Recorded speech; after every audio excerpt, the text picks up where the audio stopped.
Good afternoon and welcome to the Broward County Cultural Division's 2020 Annual Cultural Forum, broadcasting live from General Provision in Fort Lauderdale's Fat Village Arts District. Now, for those who may be hearing impaired or speak a language other than English, this broadcast is available with those English subtitles and with various foreign language translations, including Spanish and Creole. Now, you can access those subtitles and do that by clicking the closed captioning icon at the bottom of this video. And also, as we proceed with today's event, don't forget to chat with us in the comment section. We'll be posting links and responding to those comments as we are able. Now, my name is Phillip Dunlap, and I am the director of the Broward County Cultural Division and your host for today's event. Now, 2020 has been quite a year, hasn't it? And as with most things this year, the pandemic has caused us to move the forum to a virtual format. So I want to thank you for joining us online, and I want to thank you to our friends at General Provision for hosting us in this great space. Now, today's forum is going to cover a lot of important ground, and throughout our time together, I'm going to be introducing a number of special guests. We're going to celebrate the accomplishments of the arts and culture sector, as well as discuss the enormous challenges it has faced. We're also going to outline the Cultural Division's priorities moving forward. And we're going to conclude today's event with a look at the state of our tourism industry and the collective role of arts and tourism in the economic recovery with our friend Stacy Ritter, the president and CEO of the Greater Fort Lauderdale Convention and Visitors Bureau. Now, who is the Broward County Cultural Division? We are the largest investor in arts and culture in Broward County. And if you're not familiar with us, we are an agency of county government. And our funding comes from a mixture of county general funds and tourist development tax dollars. Now, the foundation for the division began more than 40 years ago in 1976, when the Board of County Commissioners established the Cultural Affairs Council. And as the county's commitment to enhancing the cultural landscape grew, the Cultural Division was formed, and the name of the Cultural Affairs Council eventually changed to the Broward County Cultural Council, which is now our advisory board. Now, the council and the division work hand in hand to support the Broward County Commission's vision of cultivating community culture, arts, recreation, and lifelong learning. And within that vision, the commission has further articulated their goal to provide diverse artistic, cultural, educational, and historical amenities and programs that contribute to a vibrant, multicultural, and economically viable community. Now, despite all of this, we have to be honest about the challenges we face. While the County Commission recently approved our fiscal year 21 budget, keeping our funding intact, there are many unknowns about the impacts COVID will have on the county's budget beyond fiscal year 21, and the trickle-down effect on county agencies, including the Cultural Division. And in the face of this uncertainty, the reality is that the overall county funding for arts and culture is currently at 40% of pre-2009 recession levels. Now, regardless, the County Commission remains very supportive of our efforts, and they recently approved nearly $5 million in allocations for our grants programs, which were included in our fiscal year 21 budget. Now, although it is clear there will be challenges ahead, it is also clear that there is strong support for our cultural sector. And while we're working to calculate the numbers in order to quantify the total investment the Commission has made in the more than 40 years since the founding of the division, we know that in the last 15 years alone, they have appropriated nearly $54 million to arts and cultural organizations through grants to support arts programming and general operations. Now, this investment is a key component in making this the vibrant, multicultural, and economically viable community the Commission has outlined in their goals and vision.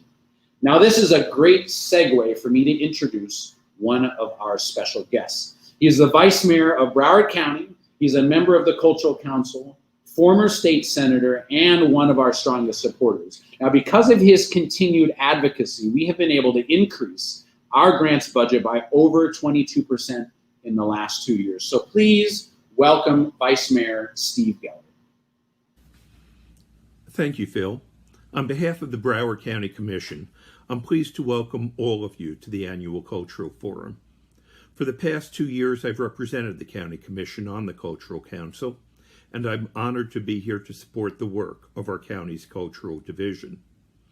2020 has certainly been a challenging time here in Broward County. Despite the difficulties brought on by the COVID-19 pandemic, I'm very excited about what Broward County is doing. Out of difficulty has come unique perspectives and rare opportunities. We are continuing to see growth in many areas, and with that growth comes the chance to engage new audiences. There's a significant need and desire from our residents for a vibrant and engaging arts and culture sector, and we're giving it to them. I have been and will continue to be an advocate for the Cultural Division. Over the past several years, I've successfully worked to increase funding for the Cultural Division's budget, including grants to organizations and artists, which will remain the same for this new fiscal year, 2021. And in the beginning of the pandemic, I voted to approve the Division's Supplemental Grant Program, which provided more than $400,000 in support to organizations reeling from the COVID shutdown. I'll continue to work to make sure the Division's priorities are supported and advanced, including its newest initiative to restructure the decades-old grants process. No matter the current challenges we face and the uncertainty of the future, one thing I can say with confidence is that the future of arts and culture in Broward is in the best of hands. Phil Dunlap, who joined us only last year, has been leading the division in a new direction that's positioning the county to achieve a sustainable arts and culture sector for all who call Broward home, as well as our visitors. I hope and assume that as of November 17th, that I become mayor of Broward County. There are important issues that all county commissioners care about, but each of us has special interests in a few areas. One of the 3 or 4 that I intend to give my special attention to during my term as mayor is the cultural arts. You can tell a lot about the vibrancy of a community by their support of the arts, of museums, theaters, music, cultural festivals, etc. The arts bring tourists and businesses to Broward and enhance the quality of life for Broward's residents. It is appropriate for us to make an investment in our cultural community to ensure its continued growth. As we continue to overcome a health crisis, I know our cultural health will become stronger than ever. Thank you for being here with us this afternoon and for continued support of the arts in Broward County. Thank you. Thank you, Mr. Vice Mayor, for joining us and for your continued support. Last year's art season began like many others with quality programs and experiences offered by the many organizations that call Broward home. Now, thinking about my own experiences, I remember going to performances by the Florida Grand Opera and Madame Butterfly, South Florida Symphony's performance of Mahler 4, Island City Stage and Star Maker, New City Players' production of Macbeth, and Gold Coast Jazz Society's presentation of one of my favorite jazz artists, the Terrell Stafford Quintet. Now, who could forget NSU's Art Museum's exhibition of Happy? Then in March, everything shut down. Performances were canceled, our institutions closed their doors, and artists of all disciplines saw months' worth of work and income vanish in the blink of an eye. A report published in August by the Brookings Institution titled Lost Art worked to measure the devastating impact of COVID-19 on America's creative economy. In that report, they highlighted a number of significant concerns, including losses of 2.7 million jobs and losses of more than $150 billion in sales of goods and services for creative industries nationwide. This represents nearly 1/3 of all jobs in those industries and 9% of annual sales. They also predict that fine and performing arts industries will be hit the hardest, suffering an estimated loss of almost 1.4 million jobs and $42.5 billion in sales. These estimated losses represent 50% of all jobs in those industries and more than 1/4 of all lost sales nationwide. Now, with a few exceptions, it's clear that the arts have been hit hard. The division began collecting data on the impact of COVID-19 on our local cultural sector at the beginning of the pandemic. And the data that we collected from March to June, Broward Arts and Cultural Organizations reported more than $30 million in lost revenue due to canceled events and venue closures. Lost or furloughed jobs nearing 1,500 and nearly 1 million audience members that did not attend events because of those closures. Now, 4 months later, those numbers had nearly doubled. However, our arts community has shown tremendous resilience despite the challenges brought on by COVID. I've repeatedly been impressed by how quickly our arts and cultural organizations pivoted to offer virtual programming when in-person was not possible, and are now adapting programming to maintain public health and safety measures with limited in-person offerings. Now, to support our cultural organizations and the many new virtual offerings, the division began working to bring them all together on artscalendar.com. Artscalendar.com, we provided a centralized location for our community to find all the great virtual opportunities. And as things are reopening, we're keeping track so that they can help promote the return of many of the arts organizations. Now, all of the work I've mentioned so far and all the things I'll talk about coming up would not be possible without the division's staff. And one thing I've learned here in my short time is that the staff of the Cultural Division is a dedicated and hard-working group of people. Many of you tell me how great they are to work with. Now, some of my staff is currently working from home, and in lieu of having them speak here individually, we've put together something that we hope you'll enjoy.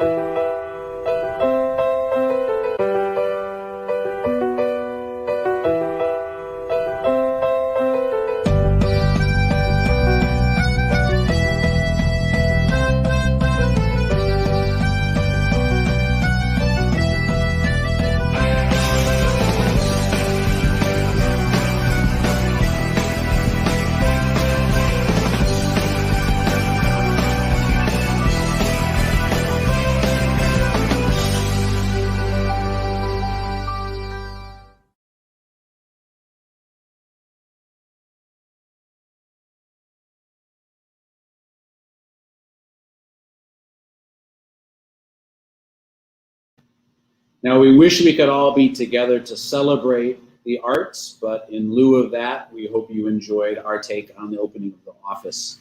It certainly is good to see everybody. Now, as an example of the exemplary virtual offerings from our local arts and cultural community during the pandemic, we wanted to play a selection from one of our grantees. And this selection is from the Master Chorale of South Florida. This piece is about 3 minutes long, and it's sung in Russian, and I know I'm going to butcher the pronunciation. So instead of me doing that, we're going to put the title on the bottom of the screen, and I hope you enjoy this piece.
Thank you to the Masterworks Chorale and their team, Brett and Holly, for sharing that wonderful video, and of course all the performers. Now, as the Vice Mayor mentioned, with the support of the County Commission, division staff were able to launch a special supplemental grant program at the beginning of the pandemic to provide more than $400,000 in additional operating support to Broward arts and cultural organizations.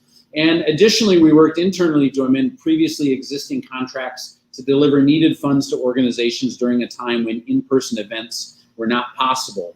And there were definitely bumps in the road, but in the end, we were successful in getting those two pieces done. Another way we worked to provide support during COVID was through a new online series called Creatives in Quarantine. Through that series, the division worked with New City Players and Art Prevails projects to commission a series of 10 new video works by Broward artists focusing on the challenges of life in quarantine. They were filmed individually and then edited together. And this series provides a powerful look at the struggles of individuals and couples during the pandemic. Now, you can view the entire series online, but we're going to play one of them for you now. This one features Darius Daughtry, called Coffee House Blues, and gives us the opportunity to dream of pre-pandemic times. How great would that be? And it does this through the eyes of an artist in a local coffee shop. So please enjoy. It was just yesterday, or a million years ago, I sat in the crooked corner of my favorite coffee shop, sipped on 2 hot tea, perfectly sweetened with agave, headphones at a perfect volume so I could hear both my Marvin Gaye and the low rumble of voices mixed with espresso steams. The woman speaking way too loudly, someone on the other end of her earbuds as one of the regular buds leans in a little too close to the cashier. Oh, how nice it would be to hear her ask him, "Sir, can you please step back?" Just that, and the click, clack of mug and spoon would be melodic. Music mixed with the movement, the to and fro, familiar tunes wafting from above, below. The slow cook in the kitchen taking so long getting my order just right, or just wrong. It's been so long since I've been bothered by the stranger looking for a new friend. And I can only pretend not to see his attempts to get my attention for so long. I'm so wrong. But that would be so nice right about now. I'd be happy to engage in a convo about a random war, ship, or sports team, or who I look like or don't look like. Looks like I'll just have to settle for the whistle of my own tea kettle. The umpteenth conversation with myself, or my friends on Zoom. How soon, how long, been so long. Or was it just yesterday? Or a million years ago? Not sure, but I know that I can't wait to see you in the crooked corner of my favorite coffee shop.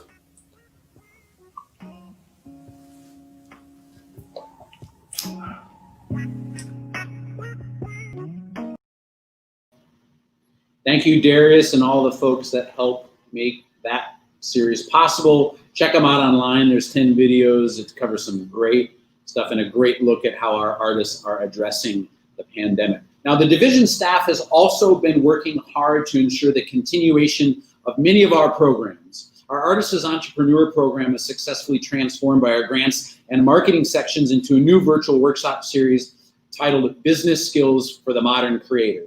So far, more than 5,000 artists and creatives acquired new skills and tools through these virtual sessions, and the numbers are just going to continue to grow because these resources are available online and free to everyone. We also hosted a number of other successful online workshops and are continuing to develop our Destination Sistrunk initiative to promote cultural heritage tourism in partnership with the Greater Fort Lauderdale Convention and Visitors Bureau. Now, like many of you, we seem to be busier than ever. The staff of the division continues to amaze me with their work ethic and level of output. As an example, this year alone, the public art and design team has completed 8 public art projects at Port Everglades and Fort Lauderdale International Airport. Now, rather than me listing all of the things that we've been up to. We put this video together as a retrospective to show you some of the great work my staff has been doing during the pandemic.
Now, I do want to make mention that in that video, we saw a gentleman named Albert Tucker, whom we lost earlier this year. And I would be remiss if I did not extend our heartfelt condolences to Al's family and to the staff of the Convention and Visitors Bureau for their loss. He will certainly be missed. And you can actually check out through our Destination Sistrunk initiative coming up, the Al Tucker Black Art Gallery, which we'll be putting at the Welcome Center upcoming. And so stay tuned for more information about that.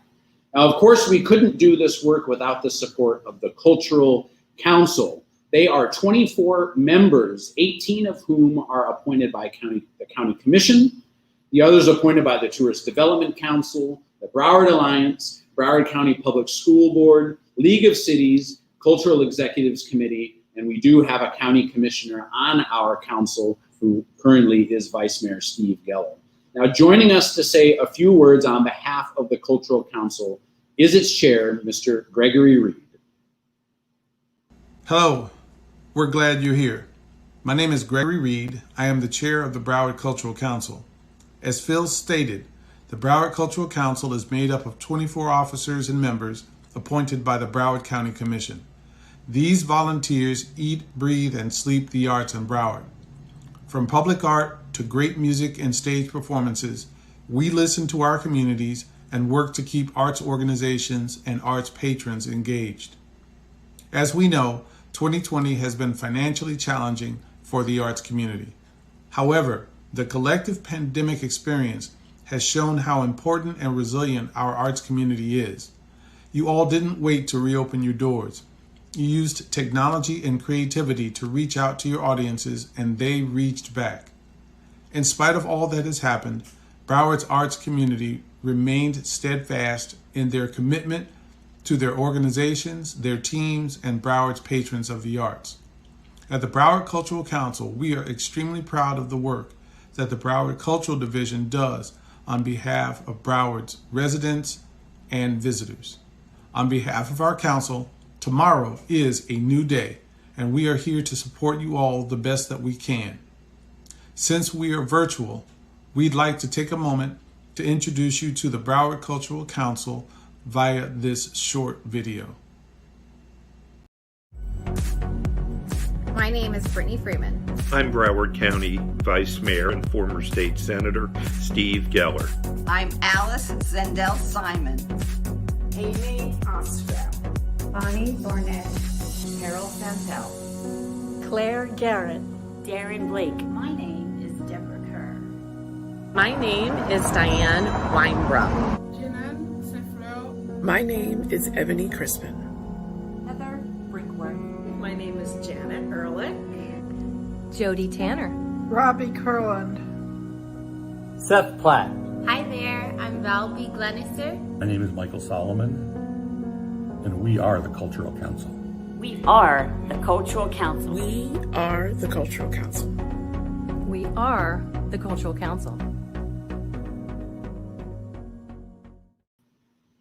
Thank you, Mr. Reed, and thank you to the members of the Broward Cultural Council for your support of the Broward arts community. So, what is on tap for the coming year? Even with all the COVID unknowns, there is a lot of important work to do. Many of you may remember last year's forum where I discussed the need to rethink the work of the division through a racial equity lens. Now, why put the issue of race front and center? It's because we cannot address marginalized groups without confronting the issue of race. Now, the framework we use to guide our efforts is embodied in what I call the division's 5 pillars. And as we work on remaking our internal policies, our systems, our processes, and crafting our outward-facing initiatives, these 5 pillars form the core of our strategy to address racial equity issues within the arts. These 5 pillars are equity, access, sustainability, collaboration, and innovation. Now, this framework can be applied to the division's overall work as well as to individual initiatives and is central to our path ahead. Now, as an example of how we use these 5 pillars to guide our work, we need look no further than our efforts to overhaul our grants program, as mentioned by the Vice Mayor. In order for organizations to be able to present innovative and collaborative programs, the division needs to give funds in a way that promotes sustainability to support the risk that comes with being in that space. But before we can even get to this point, we have to create an accessible and equitable process through which we can invest the county's funds. Now, as an example of the beginnings of our effort to rethink our work, we recently opened an application process for citizen review panelists in an effort to create a truly transparent and equitable process through which funding recommendations are made to the Cultural Council and ultimately the County Commission. Now, every year we'll be opening the application process for qualified community members to apply or be nominated to be a citizen review panelist. These panelists will form the core of our proposed new grant-making program, and they will be responsible for reading and evaluating grant proposals submitted to the division. Having a transparent process that is driven by members of the arts community is key to creating an equitable and accessible system. Moreover, by being intentional about how we craft our review panels, we can ensure that grant applications are being reviewed and evaluated by a truly diverse group of arts professionals that embodies the diversity of the community in which we live. Now, this is an ongoing process, and this is not a box that we check, and we put these initiatives front and center to create accountability with our words. Now, also in line with this strategy, I mentioned that we have been working on a plan to overhaul the division's grant-making programs with the goal of achieving greater equity, access, and transparency within that process. Now, this effort has been ongoing since I arrived at the division, and we are on track to announce an entirely new grant program before the end of the calendar year. Now, while I can't go into specifics just yet, on our website you'll find information about a virtual series called Culture Cafe, where you can sign up to learn more about the restructuring of our grants programs, which will include new review criteria, new funding levels, applications, and more. And while we'll be unveiling that new process toward the end of this calendar year, fiscal year 21 grants are not impacted. So despite challenges, our focus remains steadfast. We'll be doing everything that we can to ensure the arts community weathers the challenges of COVID by continuing to provide much needed grant funding. Now, many organizations are not able to execute their originally proposed programs, so we're working to be as flexible as we can with our contracts to allow for virtual programming and other adjustments so that you can retain your grant awards. We also want to make sure that the Broward community knows the arts are still here. And in January, we'll be piloting a new digital art initiative during Fort Lauderdale Art and Design Week. Our public art and design team has partnered with Mad Goat Studios to use projection mapping technology to install large-scale video art installations in downtown Fort Lauderdale. 4 South Florida artists have been selected to adapt their art concepts with the technology and create an interactive exhibition that will be mapped and projected on the exteriors of 3 downtown buildings.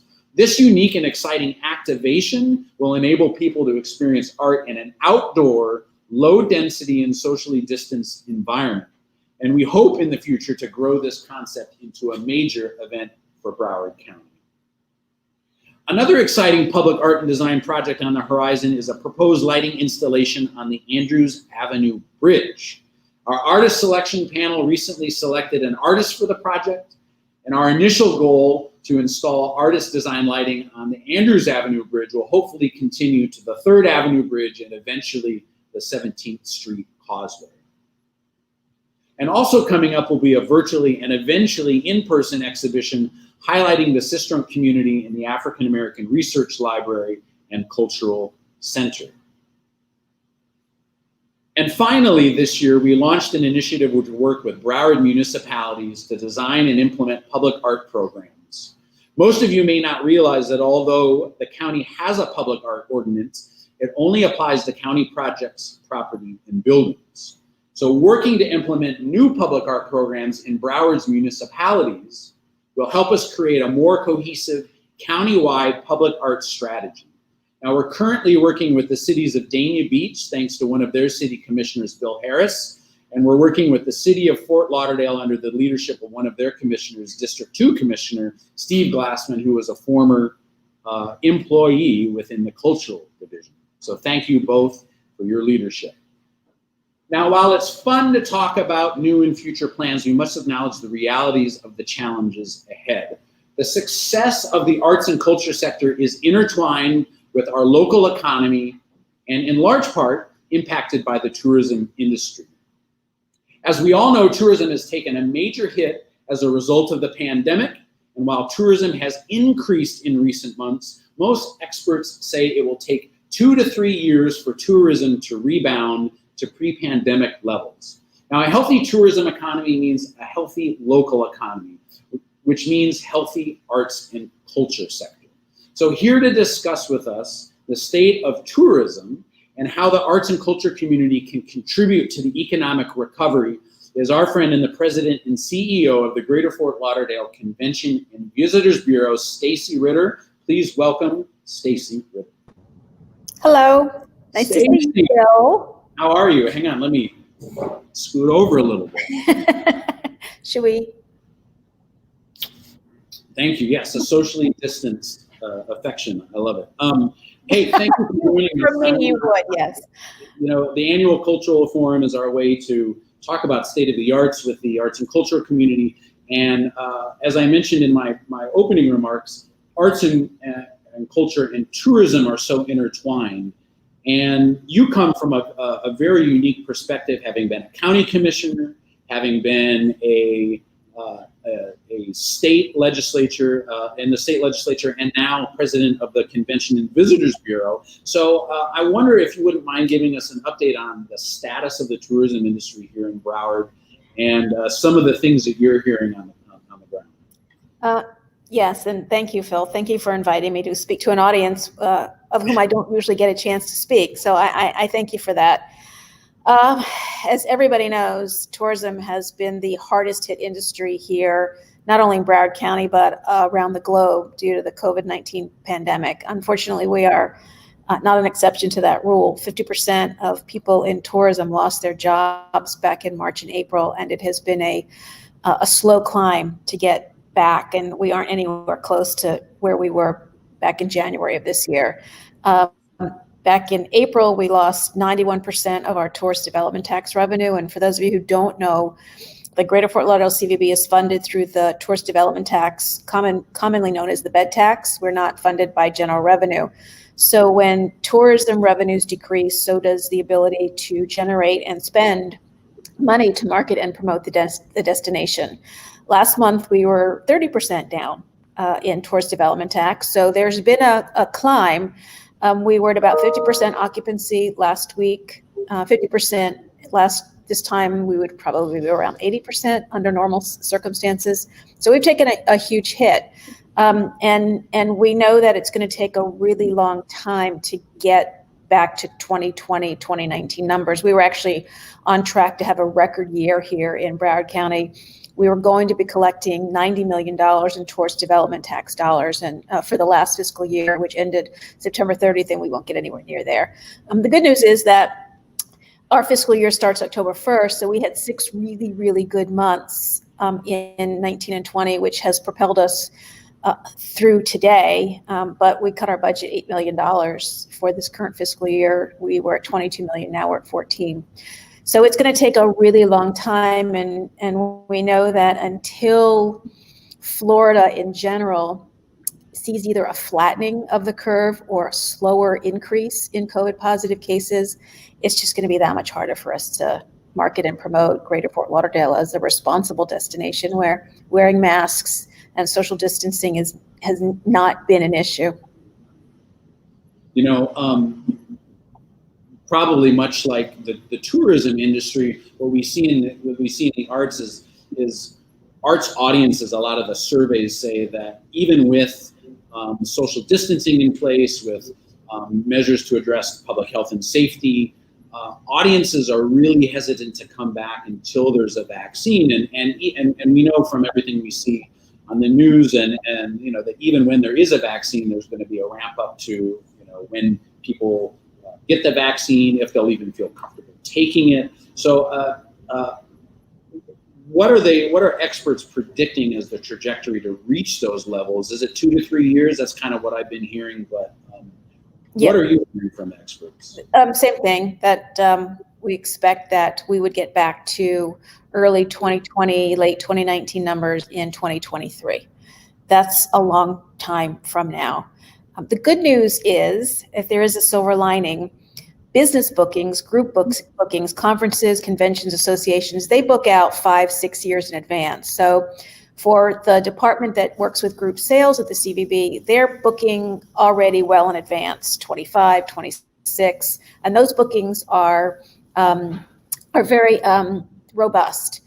This year we put 500,000 room nights on the books for future years, and as I said, because they book out so far in advance. So our group sales department got 82% of its goal this year, so that's good news. The difficult news is that the leisure market, which would be the first to bounce back because it's very short term, is coming back slower than we would have hoped, and we don't expect that I get a traveler sentiment study sent to me based on surveys every single week, and the numbers have been consistent in the 60% range that people are not going to travel until they feel comfortable, and they're not going to feel comfortable traveling until there's a vaccine.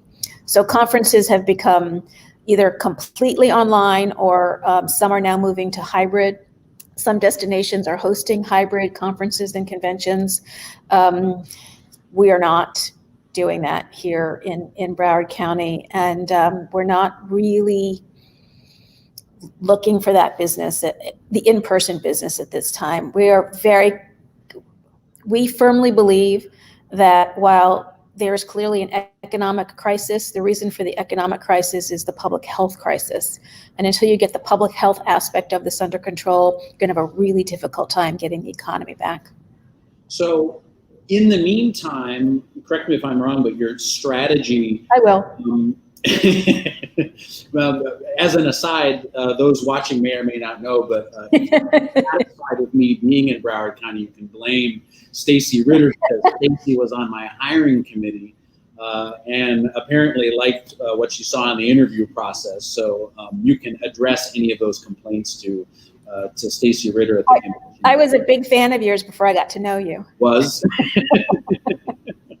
Well, anyway, back to my earlier, or the point I was trying to make before I was interrupted. Can somebody mute her mic or something like that? I'm kidding. I think I outrank you, Philip. Yeah, okay, sure. It means you're older than me is what it means. But anyway, what I was trying to say is that your strategy in the meantime is to focus on, I guess, what's called the drive market, which is folks are going to drive from, adjoining counties or maybe across the state 3-4 hours, something like that. And similarly, there's a lot of talk in the cultural sector that the organizations that are going to be most sort of successful at navigating this space are going to be the smaller arts organizations, because they can be nimble in adapting their programming. They're not as revenue driven because they may not have as much overhead because they don't have buildings or things like that. So as CVB focuses on the drive market, how can arts and cultural organizations that are able to execute programming in a way that makes their audiences feel safe and address those public health guidelines, how can arts organizations partner with the CVB, tap into that local tourism market in order to kind of help with this economic recovery? Where do those intersections meet? And there are intersections, there's no question. I mean, we have worked throughout the years with parts of the cultural world, but certainly not as many as we would like to. And our underground department had worked that angle for a very, very long time. Due to budget cuts, that department no longer exists. So we've put the cultural outreach into the marketing department, which is, as you might imagine, already very, very busy. The marketing didn't shut down. It just changed to more digital, more social, more website oriented. And it's important to know that while, and I don't want to be negative here, but I want to be realistic, and I don't want people to have expectations that we may not be able to manage. We had a significant ability to fund in previous years, depending on what options you provided us. That has been diminished as a result of budget cuts. Last year, the Tourist Development Council had a $500,000 discretionary fund where you could come to the TDC and ask for funding, and they would make a recommendation to us. That's been cut out of the budget. Having said that, as long as your offer promotes the destination and its main focus is to reach out to tourists and visitors as defined by state statute mean non-residents of Broward County. So they could be adjoining counties. If you cross a state line, you're considered a visitor, even if you don't put your head in a hotel bed here in Broward County. But the main focus based on state statute and the tourist development tax dollars are the stipulation as to how to spend them is via state statute. As long as your main focus is to reach out to tourists and visitors from outside the county, then please come to us and let us know how you think we can help. We believe that the CVB is a community asset. We think our relevance is to residents. And we have spent most of the past 5 months trying to help local businesses get back on their feet, or at least be able to pay the rent for this month, put food on their families' tables, pay their light bill. So we had a very robust Dine Out Lauderdale program this summer. Usually that's a 30 or 60-day program in August and or September to help restaurants through the slow months. Well, this year has been a slow month. So we started that in June 1st, and we reached out to restaurants to try to get visitors and ancillary benefit was residents engaged in that community. And we think we could, that was where we figured we could have the biggest bang for our buck, because we put it on social and because we put it on the website and reached out to people that way. I don't know if it was a local who was seeing it or a visitor who was seeing it, and that covers the state statute issue. So if you have a program or a project, just make sure that there's a tourism angle so that we can justify funding, because honestly, none of us wants to get in trouble with the state.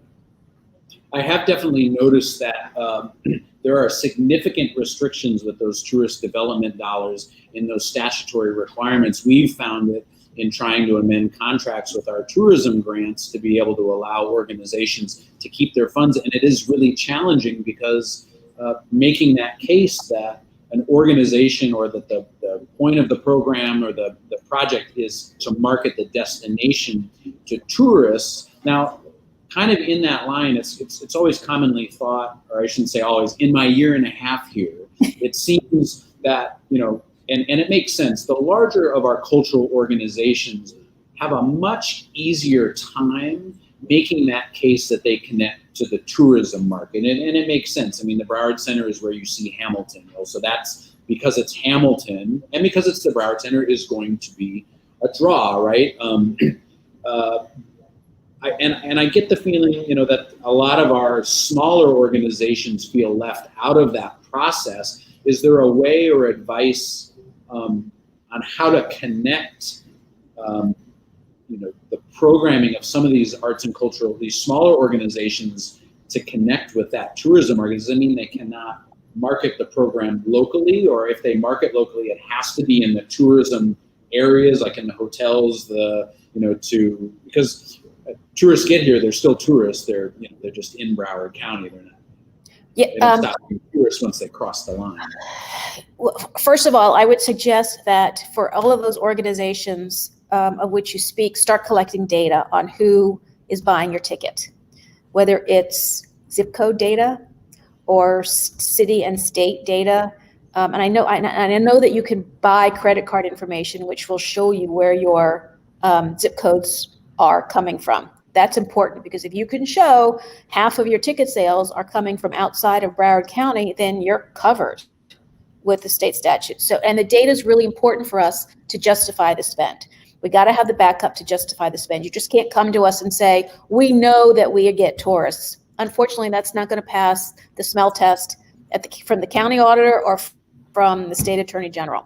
So there's that, number one. And that shouldn't be difficult or costly. And we can help you navigate through that because we know where to go for that information and we know how much it's going to cost you. So that's step number one. And step number two, social media is both a blessing and a curse. I think we all know that. But the blessing part for us, as it relates to the tourist development tax and the state statute, is that when we post something on the Visit Lauderdale social channels, we don't know whether you're a local who's seeing it or someone outside of the county who's seeing it. But we do know that people outside of the county are seeing it, obviously. People from all over the world are seeing your social media channel. So we are happy to help you promote. We are happy to promote for you. Your promotion doesn't necessarily have to be for the visitor. Let us help you do that. Your promotion can, as long as you believe your marketing and promotion will reach visitors from outside the county line. So it doesn't mean you have to print collateral and send it to New York City. Right. I think, right. And the perception I've gotten when I've talked to, whether it's our attorneys or, that promoting the destination to tourism means you can't promote anything locally, right? Now, obviously, you wouldn't want to promote something in a magazine that exclusively or mostly reaches a local audience. But to your point, you have to have data, and I think this is where the smaller organizations struggle, is because they lack oftentimes the infrastructure to collect data, the ticketing systems, this type of apparatus in order to get that data to make the case. And I think that's where the division can help, in addition to the CEB, is helping organizations figure out how they collect that data in a way that helps support their case that, these, regardless of the size of an arts organization and their program, they can be an asset to tourism. Maybe they're not Hamilton generating tens of millions of dollars, but then again, who is, exactly. The Hamilton is a once in a lifetime, not only once, but it's a major event that doesn't come along every season here in Broward County. We market. We have an advertisement in Travel Host magazine. Travel Host goes in every single hotel room in Broward County, so we know that visitors because most of the people who stay in our hotels are visitors.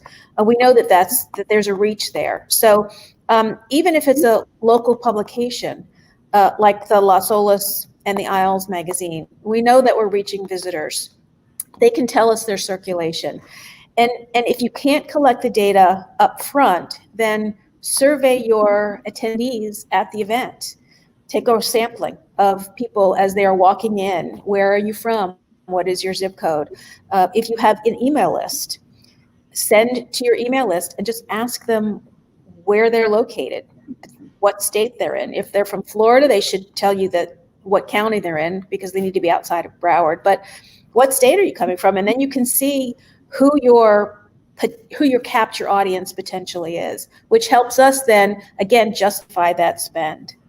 We have a question online from one of our friends, David Muir. David, I spoke to David earlier today. Yeah, he said it was the second time he's seen you today. He's asking, is how many months of data are needed to satisfy that proof? You know, you said you need the data. If you have a new organization, and I'm sure he's referring to the Caribbean art. Forgive me, I'm not remembering the name. David, maybe you can put it in the comments. The Caribbean Art Space, the new museum. But is there a certain amount of that data? Because part of what organizations do, obviously, is they try things. So if they're trying, they're marketing to a tourism audience that may be successful, it may not be successful, and the data may say, well, you marketed to the tourism audience, but nobody showed up, or not as many people showed up. So is there a threshold? And when the statute was written, there was no such thing as social media or the internet even. So you're talking about, and government is, whether it's local, state, or federal, is routinely behind when it comes to new initiatives that are happening in pop culture, in current events. So a lot of it is getting our attorney to write or to render an opinion as to whether or not this would satisfy the statute. If your event is new, and we were doing this at the CPB, we were seeding events. We were giving people 3 years to come up, 3 years, and after 3 years, your event should be able to fly on its own or not, and in which case you might want to cut the cord and try something new. So if it's a brand new event, then what we would need you to do is to come up with a marketing plan that shows us how you are going to promote the event outside of the destination. That's fine. And then after the event, we can capture the data as to where these people came from, where the people came from who attended the event. But if it's a brand new event, obviously there's no data to tell you. But you can figure out a marketing plan. And one of the things that we require, if you're asking for funding, is show us your marketing plan. We're not going to do all the marketing for you, but we will certainly be there as an arm to your marketing to help you boost attendance at your event. Great. And I think the space in question is Island Space Caribbean Museum. I've been seeing a number of things about it, but definitely check for our viewership, check that out. We've only got a couple more minutes, Stacy. We know that part of what helps the tourism economy is people coming into events, to conventions, and many times there's a lot of data that says that those folks end up extending their stay by maybe a day or coming in a day early in order to check out the cultural offering. So is that your dog in the background? He wants to feed them now, and they start to howl when they're being fed. And I'm like, can't you wait 5 minutes? I'll rush to hold on a minute. Phil says, hold on 5 minutes. So as the events rebound and we start to attract more people to those in-person events when we're able, is there any advice you have to arts and cultural organizations or things the division can do in order to help tap into those events that are coming in order to let them know what those offerings are, so that if they extend their stay, that we can be part of the reason why they extend their stay? First of all, I would suggest that you don't come to us 2 weeks before your event, because then there's really little impact that we can have if you do that. If you want to put an event on the books for 6 months from now, come to us now so that we can help you craft your marketing plan if you don't know how to or are unfamiliar with how to. We have an entire marketing department who is there at your disposal to assist you in making sure that your event is successful and generates revenue for Broward County. Again, it doesn't have to be bed tax revenue. The statute does not say that that is the criteria for determining whether or not your event can be funding. It is whether or not your visitors are outside the county. So that's number one. Come to us well in advance and let us know. I've had events that have come to me 30 days in advance and they've wanted $100,000. I'm like, I can't help you if you're with that short time frame. So that's number one. I forgot the rest of your question, Phil. It was mainly focused on local organizations being able to tap into those events that come in because, you know, as I mentioned, people extend their stay to check out the cultural offerings. So, you know, as opposed to an organization coming to you for sponsorship for a program they want to market to tourism, it's tapping into those big events that are coming, you know, here.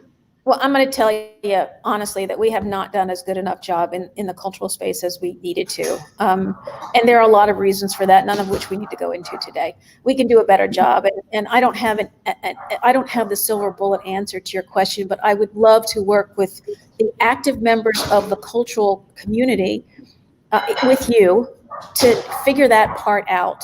I did want to mention one thing before we go. You were talking about race earlier. I'm not intentionally changing the subject, but you were talking about race earlier. And the CVB staff just went through a DEI masterclass training about race. And it was one of the things that David and I were speaking about on a call earlier this morning, the results of a survey from the Black Travel and Tourism Coalition. That's very important to us at the CVB. And we feel that we have an obligation to be out in front on something like this. There are some DMOs that are not, just destination management organizations, which are not interested in being out front in the conversation about equity and race. But we are not one of those CVBs. And we would love to have those of you who are out there or interested in continuing this conversation, come to the table with us. And because we think that Broward County should be a shining example of what DE&I looks like, it is supposed to look like. It's not only good for the visitors to see, it's also good for the residents. And as I said in the beginning, we believe that we are a community asset. And one of the best things that we can do is help residents understand what we are, and why tourism is so important to Broward County. Well, I appreciate that, Stacy, and I also appreciate you taking time to be with us today. It's great to see you, albeit virtually, and I look forward to the time when we can have lunch again. Or well, Phil, you know I put makeup on for you, and I'm wearing shorts, so good for you. Okay, well, maybe the filter on my computer's broken, but I'll take your word for it. Okay, thank you. Thanks, everybody. Thank you very much. Right? Okay, thanks. Be safe. So thank you for joining us this afternoon. And a big thank you to our special guest, Vice Mayor Steve Geller, Cultural Council Chair Gregory Reed, and of course, the President of the Convention and Visitors Bureau, Stacy Ritter. I want to thank you, a big thank you to the County Commission for their support and continued commitment to the arts, and to all of you that make this a great place to live and work. Our sector faces many challenges, but remember that together we can achieve great things. So be well, stay safe, wear a mask, and please go vote.